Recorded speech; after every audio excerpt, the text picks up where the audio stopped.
Bismillahirrahmanirrahim. Assalamualaikum warahmatullahi wabarakatuh.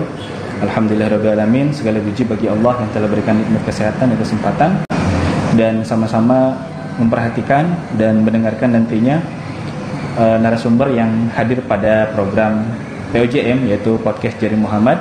Dalam kesempatan ini saya menghadirkan salah satu tokoh pendidikan dan juga seorang kepala UPTD di Kecamatan Sangkulirang, yakni Bapak Amir. Adapun lengkapnya kita akan lebih berkenalan lebih lanjut. Assalamualaikum Pak. Oke, jadi kita perkenalan dulu Pak ya, biar nanti mungkin dari UPT Sangkulirang barangkali sudah banyak yang tahu, tapi saya yakin juga para pendidik yang baru masuk dalam dunia pendidikan di Kecamatan Sangkulirang dan juga mungkin sehalayak luas belum mengetahui siapa Bapak, nama lengkap Bapak dan sebagainya. Persilakan. Ya. Kalau sih nama itu ya paling singkat dan paling mudah diingat, sekali disebut sudah hanya menggunakan 4 huruf. Ya, mungkin itu juga salah satu dengan melihat nama yang begitu singkat sehingga ada keinginan untuk melanjutkan pendidikan kemarin. Ya. Itu. Terus sebenarnya kalau dari awal ini mungkin bisa dijadikan motivasi bagi anak-anak kita bahwa dari selagi niat kita itu baik dan mau, yakin bahwa itu ada jalannya yang terbaik. Betul. Kalau melihat dari awal, tidak ada yang barangkali yang percaya kalau saya bisa kuliah lihat dari segi kemampuan orang tua. Ya. Orang tua saya tidak lulus SR, ibu tidak ada sama sekali. Ya, kakak juga, sehingga itulah yang saya jadikan motivasi diri sendiri untuk melanjutkan pendidikan. Kalau kami dulu di daerah, di kampung, anak-anak itu kalau sudah lulus SD, nah itu sudah orang tua Cukup Pak ya? mau dinikahkan aja sudah. Oh gitu. Jadi saya sendiri ada 2 kali ditawari mau dinikahkan dengan harapan orang tua. Bahwa orang tua itu tidak mungkin bisa menyekolahkan anaknya. Terus yang kedua, ya pasti dia mencari keluarga terdekat. Nah, pada saat itu saya lulus di SD, orang tua saya sudah menyampaikan, nah nanti saya tidak usah lanjut sekolah, saya nikahkan aja dengan sepupunya. Kebetulan sepupu saya juga itu yang diincar-incar sama ayah, itu juga lanjut sekolah. Sehingga pada saat itu saya lulus SD, saya minggat dari rumah untuk mencari supaya saya bisa sekolah. Berarti ke SMP Pak ya? Iya. Jadi saya lulus di SD tahun 82. Nah di tahun 82 juga itu saya ikut ke sepupu. Kebetulan sepupu saya yang tinggal di kecamatan itu dia bapaknya mantan kepala sekolah. Nah, jadi saya ke situ, saya tinggal di situ sampai selesai tes masuk SMP, saya lulus. Ya, baru saya kembali ke orang tua. Pak, saya lulus. Jadi saya lanjut sekolah dulu. Berarti Pak, saya potong Pak ya. Berarti SMP itu Bapak jadi payah sendiri Pak ya? Ya alhamdulillah, ya. Jadi karena saya itu sekolah sampai terakhir ini, hanya saya minta ke orang tua itu hanya doa dan tidaknya berkaitan dengan dirinya, musola saya mengusahakan sendiri. Masya Allah. alhamdulillah bisa terwujud. Nah, jadi saya lulus SMP. Nah, udah lagi orang tua, sudah nak, nggak usah lagi lanjut. Cukup gitu Pak ya. Jelas sih ayah nggak bisa, sudah nggak bisa sekolahkan ini. Nah, kebetulan pada saat itu sudah lulus SMP. Nah, ada sepupu saya tinggal di Ujung Pandang pada saat itu. Ujung Pandang. Yang berubah sekarang menjadi Makassar. Ya. Itu. Nah, ini ayah sudah, karena memang sudah mulai dari lulus SD di Nunda, karena kita juga tahu ini kita seorang petani, tidak lulus SD, tidak lulus SR, dan ibu yang tidak sama sekali pernah masuk sekolah. Akhirnya saya masih tetap mau sekolah, jadi bermacam-macam juga saya kerjain yang bisa mendapatkan dana untuk melanjutkan sekolah. Jadi pada saat itu, jadi di saat di SMP itu saya ikut kalau pagi sekolah, sorenya ikut kerja bangunan. Kerja bangunan Pak? Iya, alhamdulillah kan bisa kumpul-kumpul untuk itu tamat SMP ke SMA Pak, kerja bangunan itu? Iya, dari SD, SMP, SMA.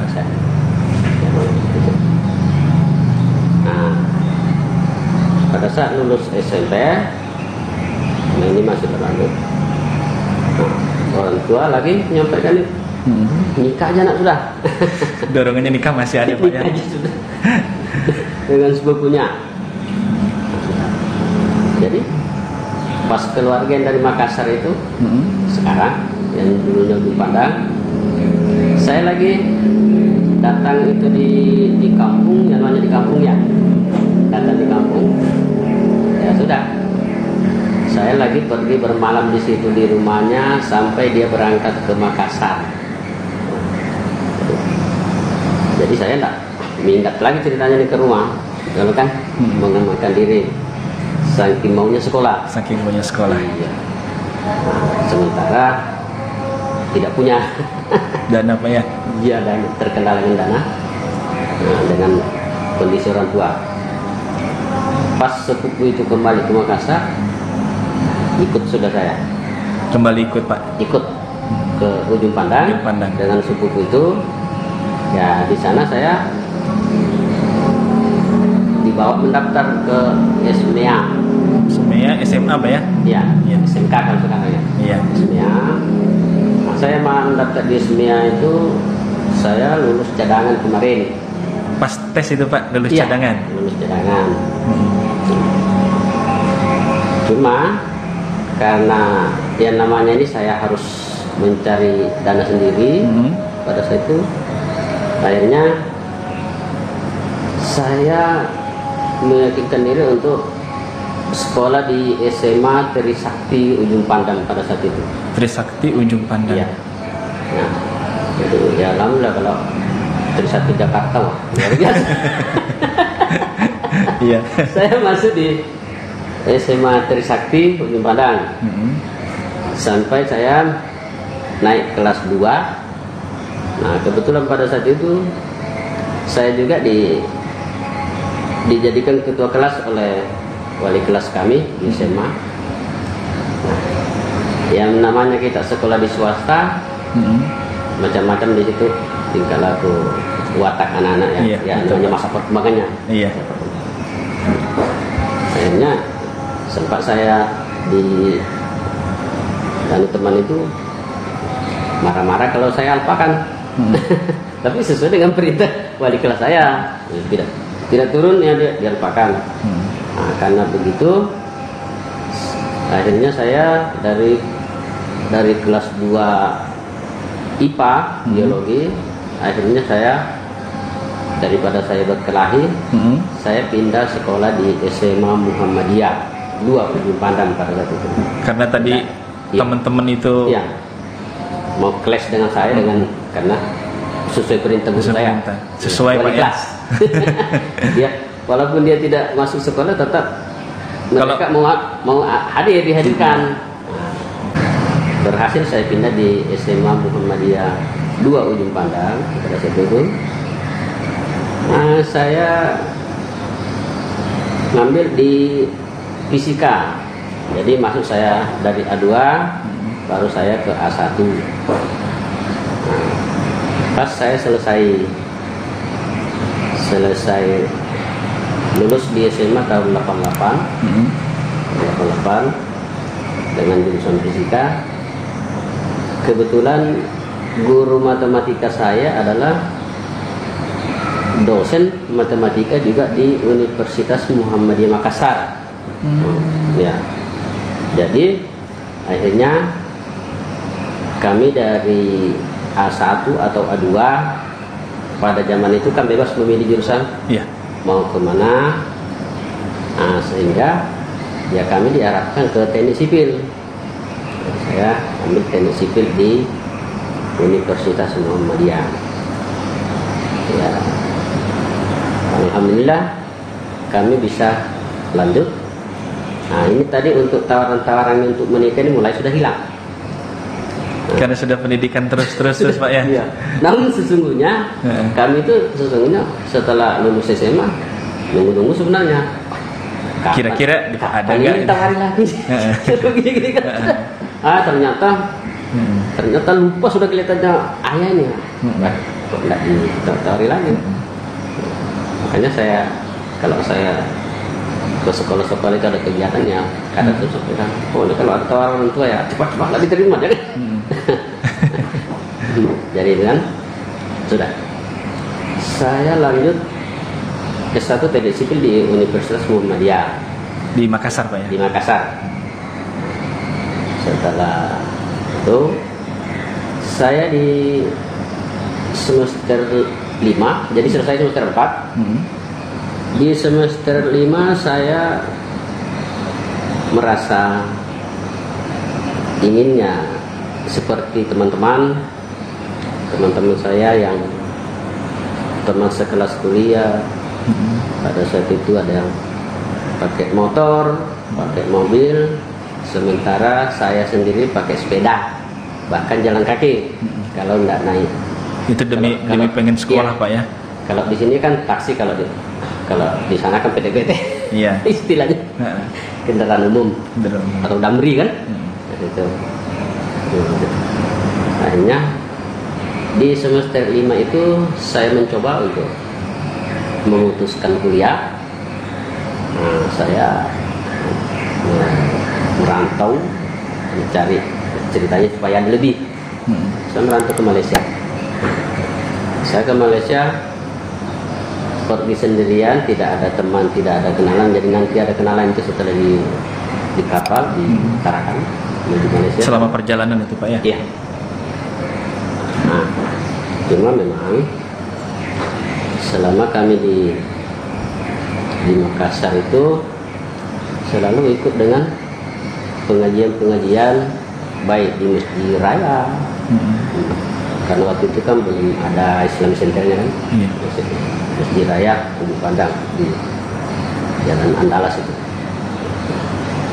Jadi nekatkan diri untuk cuti akademik selama 4 semester. 4 semester. Barusan merantau cari uang di Malaysia. Saya kurang lebih 3 bulan di Malaysia. Bekerja di sana Pak? Iya, di sana. Di tempat saya itu di Malaysia, yang dikejar di situ dunia akhirat sesuai dengan bosnya di situ. Wakilnya orang Cina di situ ya itu.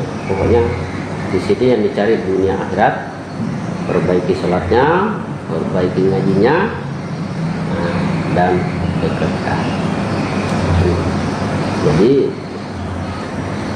saya sampai di situ yang namanya terbiasa di Irma ya. Pas saya masuk di situ ya, masuk waktu ya saya azan. Wah, bosnya datang. Wah, ini ada orang baru katanya nih, ada lain-lain ini tajwidnya nih, ada yang kurang pas ini. Udah, saya tetap teruskan karena di tempat saya itu bagi yang tidak bisa mengaji walaupun tua, pokoknya syaratnya harus pintar semua mengaji di situ. Di tempat pekerja itu? Iya. Orang tua kah, kalau orang tua yang sudah tidak bisa melihat, diukur ke kacamata supaya bisa belajar ngaji minimal surat-surat pendek persiapan untuk sholat. Gitu. Nah, terus memang dipersiapkan guru-gurunya yang terlatih di situ, tajwidnya bagus, dan itu digaji tersendiri. Ya sama persis barangkali dengan iman termuda di Ar-Rahman. Jadi diambilkan orang-orang yang pintar itu khusus untuk melatih tajwid ini. Padahal itu tempat kerja Pak ya? Iya. Tapi subhanallah, Cina yang punya. Muslim Pak ya? Tapi orang Bone di situ wakilnya, karaninya ceritanya apa kan? Itu. Jadi selama Bapak kerja di Malaysia beberapa bulan, setelah itu kembali. Ya. Jadi setelah saya bekerja di Malaysia itu kurang lebih 3 bulan. Nah, begini, saya dalam waktu 1 minggu itu begini, setelah asal tadi baru ditahu bosnya di situ kalau ada orang baru. Oke. Panggil katanya itu, suruh belajar tajwid. Nah, sementara teman-teman saya itu ya masih baru dimulai belajar surat-surat pendek. Saya malah karena saya ada beberapa hari belum pergi menghadap minta pekerjaan, malah ditawarin. Cari katanya itu kalau dia mau kerja suruh pergi menghadap kantor, tapi kalau tidak mau ya dipulangkan. Sementara teman-teman saya masih ada yang belum bisa mengaji, ya belum bekerja, saya kembali ke sini. Nah, akhirnya saya pergi bekerja. Pergi minta langsung diterima. Ya. Di Malaysia itu pada saat itu gaji sehari itu 7 ringgit. Jadi kita sudah jam 3 subuh itu bangun, sudah masak, bikin bekal, nanti dibawa pergi lokasi. Pokoknya selesai semua itu jam 3 bangun masak atau selesai itu baru ke masjid, harus sholat berjamaah. Jadi waktu yang diwajibkan itu sholat berjamaah di tempat kerja saya itu subuh dengan asar, maghrib, isya, kecuali duhur. Kenapa duhurnya? Karena kita berangkat kerja tadi itu jam 6 sudah ngumpul di lapangan situ, baru kita diantar ke mana-mana, ke lokasi masing-masing. Itu maaf Pak, saya tanya, pekerjaannya itu gimana Pak? Yang dikerjakan? Kerja ini membersihkan kebun coklat. Oh, di perkebunan. Iya, di perkebunan. Nah, jadi coklatnya di situ sudah berumur 45 tahun, sebenarnya sudah mau diremajakan. Nah, itulah yang menjadi pekerjaan kami pada saat itu. Kami yang disuruh, istilahnya dia pruning, membersihkan. Ada topetan kainnya yang ya mati, itu kita bersihkan. Bersihkan. Ada benalu-benalunya, ada semak-semak lainnya yang nempel di situ, itu semua dibersihkan. Dengan gaji per hari itu 7 ringgit dari jam 6 sampai dengan jam 2 siang Pak ya? Siang. Pulang kerja jam 2, sholat, selesai sholat, saya lagi pergi di tempat lain karena ada teman di situ, dia tugasnya untuk mengembala kambing, sapi. Nah, kebetulan ada lokasinya di situ yang kosong. Ya, jadi saya lagi pergi ke situ kalau habis sholat duhur, pergi di situ kerja, saya tanam jagung di situ, tanam kacang tanah. Wah, dicari sama bos tadi. Mana katanya orangnya ini kok enggak ada beberapa hari katanya enggak sholat berjamaah asar ini. Dicari sama bosnya. Nah, ada yang bilang, wah anu Bang, karena orang Bone kan, Pak, anu Bang, pergi berkebun di sana di seberang, Pak. Setelah diketahui kalau saya pergi itu, saya tidak sholat berjamaah. Nah, beberapa waktu, akhirnya saya di skorsing. Jadi saya tidak boleh kerja. Pokoknya seminggu itu harus semua full harus sholat berjamaah, mulai dari subuh sampai dengan isya. Skorsingnya Pak ya? Pada saat skorsing itu. Jadi kalau tadi kan masih ada waktu pada sholat duhur itu kan masih jam kerja. Nah, itu dia. Tapi dimaklumi kalau ada Pak ya. Jadi di skorsing tidak bekerja. Tapi kalau di saat kita itu di skorsing, ternyata masih ada kita waktu sholat, kita tidak sholat berjamaah dalam satu waktu. Itu malah kita sudah dikeluarkan, suruh dipulangkan. Secara singkatnya dari pekerjaan itu di Malaysia 3 bulan kurang lebih Pak ya? Ya. Terus Bapak kembali ke Ujung Pandang lagi ke Makassar? Ya, kembali ke Ujung Pandang. Itu melanjutkan pendidikan S1 lagi Pak? Belum. Karena saya masih cuti, saya ambil 2 tahun, berarti 4 tahun. Jadi bekerja lagi di Ujung Pandang? Itulah yang saya teruskan cuti akademiknya itu lagi. Saya memanfaatkan untuk bekerja dari Malaysia itu. Jadi pada saat itu perang Irak tahun 90, saya sudah ada menunggu di pelabuhan Orangnya mau ke Bontang. Dalam rangka mencari kerja lagi. Jadi pada saat datang untuk ini mencari hidup, ya kami lagi mencari pekerjaan yang bisa minimal bisa makan. Bahkan saya pernah kerja di Pontong demi mencari sesuatu nasi. Nah, setelah itu ada sudah bisa dipakai mengurus surat-surat SKKB, KTP dan sebagainya di Motang, baru kami sudah masukkan di perusahaan. Pada suatu hari orang keluar di kampung makan siang. Nah, kebetulan saya bawa bekal, jadi saya tinggal di dalam, di area perusahaan, istirahat di dalam. Selesai makan, datang engineer di perusahaan itu. Nah, di sini saya ngobrol, Pak, kalau Bapak dulu kuliahnya di mana Pak? Saya tidak pernah kuliah Pak, saya cuma dari STM. Nah, itu yang memancing saya. Ini dari STM menjadi pengawas saya sudah semester 4 saya bilang ini. Akhirnya saya putuskan saya harus kembali kuliah. Berkaca dari si engineering tadi Pak ya. Nah, akhirnya juga sebelum saya pulang itu ya saya sempat dijadikan asistennya. Karena saya sudah bilangnya saya dari teknik sipil. Jadi saya sudah yang dikasih pegang gambar untuk semua bangunan itu sampai di atas. Nah, kurang lebih saya 6 bulan bekerja di situ. Saya resign dari Bontang itu Pak ya? Iya. Kerja di Bontang. Terus melanjutkan ke?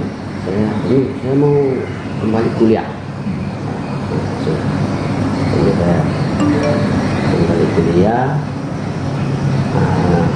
menyelesaikan ini pendidikan yang tertunda Pak ya? Iya. Namun sebenarnya kalau dari sekian perusahaan itu ya ada puluhan perusahaan yang saya sempat masuki baru kembali ke perusahaan ini. Singkat cerita, saya mengundurkan diri. Jadi saya sampaikan, tolong saya disuruh plus kalau nanti ada pengurangan. Baik, saya disuruh. Tahun 93 saya resign, saya kembali kuliah sampai saya tahun 2007. Saya sudah sampai KKN. Ya. Menyelesaikan S1 itu, Pak? Ya. Ini kali kuliah. Selesai KKN. Nah, ini lagi saya mau lagi kerja praktek. Mau kerja praktek. Nah, kami harus kerja praktek di Universitas Hasanuddin dengan biaya per satu mata kuliah praktek pada saat itu 300.000. Di zaman itu, Pak, ya? Di zaman susah. Praktek sondir tanah, praktek ilmu baja, pokoknya konstruksi, praktek itu ya 300. Nah, itu saya lagi terkendala dengan pembiayaan praktek itu. Di dananya lagi, Pak, ya? Ya, saya balik lagi ke Bontang. Nah, saya balik lagi ke Bontang. Nah, pada saat saya masuk itu pas juga di zaman Soeharto itu luar biasa pekerjaan dulu, banyak sekali. Pokoknya asal mau kerja aja, orang yang penting lulus SMP ke SMA kan, banyak membutuhkan. Nah, saya pada saat mencari kerja itu ya saya rajin masuk lamaran, pokoknya di mana dan masuk. Jadi, saya lagi di situ, diterima. Nah, cuma ini ada kendalanya.